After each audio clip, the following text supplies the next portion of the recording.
कुछ रोज़ पहले आपको खबर दी थी कि नून लीग के अंदर शरीफ ख़ानदान पार्टी ओहदों के हवाले से एक लड़ाई की सी कैफियत है।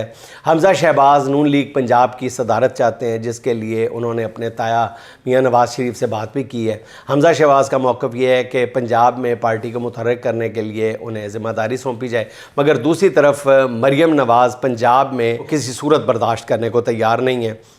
मियां नवाज़ शरीफ ने हमज़ा शहबाज से वादा किया था कि वो कुछ मुशावरत के बाद इसका फ़ैसला करेंगे। अब हमारे दोस्त अदील राजा बता रहे हैं कि हमज़ा शहबाज अपनी कोशिशों में कामयाब हो गए, उन्हें नून लीग पंजाब का सदर बनाया जाएगा। ये बहुत हैरत अंगेज़ डेवलपमेंट है नाज़रीन वैसे, लेकिन अदील राजा एक उन ज़राए में शामिल होते हैं जिन पर बहरहाल भरोसा करने के अलावा आपके पास कोई दूसरा चारा नहीं है। वो बता रहे हैं कि जी हमज़ा शहबाज अपनी कोशिशों में कामयाब हो गए हैं। साथ ही एहसन इकबाल को वो बता रहे हैं कि जी पार्टी के सेक्रेटरी जनरल के ओहदे से हटाने का भी फैसला हो गया है। पार्टी के अंदर अक्सरियत ही राय ये है कि एहसन इकबाल वजारत के साथ पार्टी चलाने में भी काफ़ी नालायक साबित हुए हैं। ख्याल है कि राना सनाउल्लाह से नून लीग पंजाब की सदारत लेकर हमज़ा शहबाज को दे दी जाएगी और राना सनाउल्लाह को एहसन इकबाल की जगह पार्टी का सेक्रेटरी जनरल बना दिया जाएगा।